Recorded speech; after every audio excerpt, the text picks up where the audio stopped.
Hello and welcome to the Hubba's House podcast program. I am Hubba. My real name is Matthew J. Trask. I'm at Borders Bookstore in Rapid City today. Rapid City population roughly 56,000. Ordinarily, I invite guests on my program, but I make sure that I am the star of the show. But I'm going to relax the rules today because I am here with presidential candidate, author, humanitarian, and South Dakota's greatest Democrat expert, Mr. George McGovern. It's very nice to be interviewing you today. Well, it's a pleasure to be on your website. Thank you, sir. I was going to ask you maybe 5 questions. Fine. Apart from just general historical study, can you explain the Democrat admiration of Abraham Lincoln? Because the Democrats understand, as I think Republicans do, that Lincoln was perhaps our greatest president, and he was a man that always was close to the people.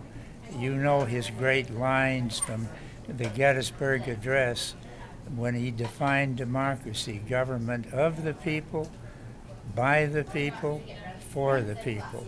That's why both Democrats and Republicans honor Abraham Lincoln today. Has President Barack Obama, read your book yet? I don't know, but I sent it to him. Oh, yeah. And I'd like to think he has read that book. He regards Lincoln as his chief role model, and that encourages me because I wish every president had Abraham Lincoln as their role model. And he has put some of his practices into use, such as employing political rivals in his cabinet. That's correct, including the appointment of Mr. Gates as Minister of Defense. That's one of the most sensitive and vital parts of our government, and I was glad to see Barack Obama not only naming Secretary Gates, the carryover from the previous administration, but he's also picked several other Republicans for high office, and I think that's a good thing. You can't get much done in Washington unless you take a bipartisan approach. Forgive me, we've been talking about this book. That's what we're here today for. Mr. McGovern gave a speech about his book this morning. The book is Abraham Lincoln. I think you can get this on Amazon.com, perhaps. You can indeed. At Borders.com, go into your Borders. We're at the Borders. And buy the book. It cost me $23.32, very reasonable for a 165-page book. Now, I was last week on the Fort Bennett to Fort Pierre Casey Tibbs Memorial Trail Ride. Good for you. We remembered, well, thank you. It was a lot of fun, really, is what it was. We remembered great South Dakotans in a hypothetical South Dakota Mount Rushmore. There would be you, Joe Foss, Casey Tibbs, and who would be the 4th one?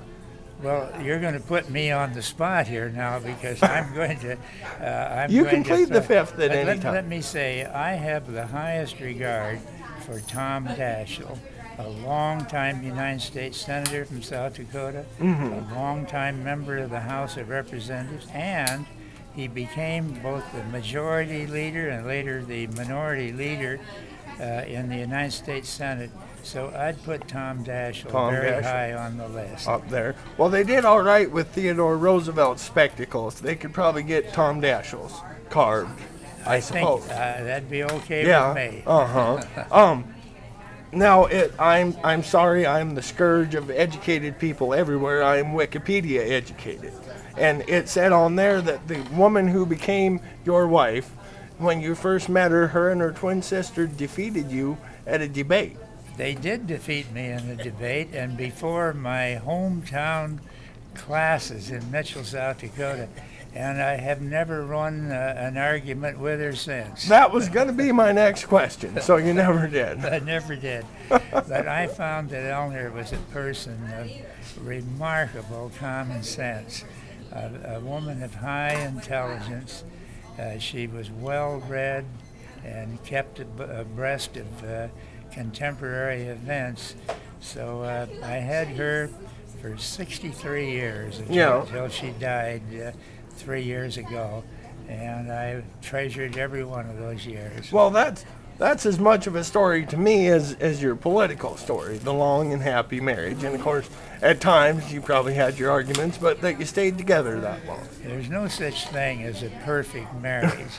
You show me somebody who claims that they have a perfect marriage, and I'll show you somebody that's a little loose with the truth.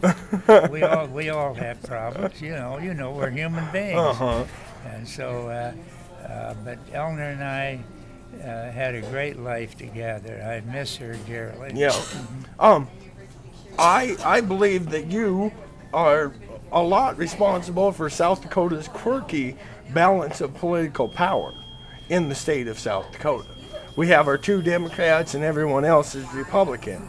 The only other explanation I can give is that the only thing a South Dakotan hates worse than an incumbent politician is change. Do you have anything to say to that? Well, it's interesting about South Dakota politics. The Democrats do all right year in and year out in running for Congress, running for the United States Senate. Right now we have Democratic Senator Tim Johnson. We have Congresswoman at large Stephanie Herseth. And then we have John Thune, a Republican senator. But when it comes to the governorship, we have a heck of a time as Democrats electing a governor. Now this coming year may be different. I sense that there's a trend in this state that I think may open the way for us to elect a Democratic governor in 2010. Already you have Scott Heideprum in the running. He's an extremely able man. I don't know whether he's going to be the nominee or not. There are others who are looking at it, but if in fact he becomes our nominee, watch out, because he's got a good chance to go all the way, and he'd make a splendid governor. Would you take one hardball question, Mr. McGovern? Absolutely. You can plead the 5th on this. No, it's no, okay. No, I'll do my best. Mr. Valesky, who you have referred to, Yes. is advocating in his platform an income tax. What are your thoughts on that? Well, I'm glad that I'm not running for governor because I don't have to take a position on that issue. If I were running for governor, I would have to take a position on it. But one of the nice things about being on the sidelines, as I am now, is that I can say what I please on any issue. And the ones that I don't want to take a stand on, I can do that. So I think I'll let the gubernatorial candidates thrash out this question of the income tax for South Dakota. I have some opinions on it, but I don't choose to make them bare right now. Okay. Well, I think that'll do it. I could go on forever here, I think, with this very well-educated, well-spoken man.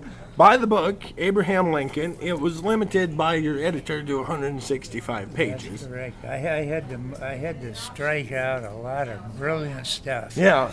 And, well, and further, in the interview I read this morning on the Journal, Yeah. you kind of devoted a lot of the book to the ways that Lincoln indirectly, in fact, affected South Dakotans through the Yes. Homestead Act, the Land Grant College Act. Yeah.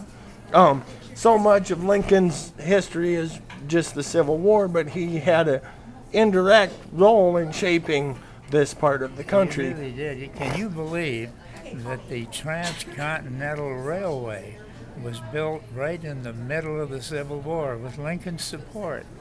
That effort extended rail lines from Omaha, Nebraska, Council Bluffs, Iowa, all the way west to Sacramento. They were building from both ends. I'm a big railway buff. I think you have to be careful about where rail lines are located.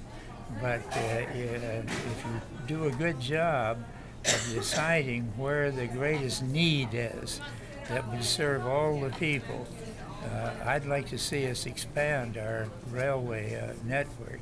In fact, if I had my way, I'd like to see America build the fastest, the cleanest, the most economical, and the safest railway network anywhere in the world. That would be a real stimulus program. Well, I think we're about out of time. We're going to shut her down. Thank you very much, Mr. McGovern. It's my for pleasure. being on the Hubba's House program. From Hubba's House, I am Hubba. Buy the book, and thanks for watching.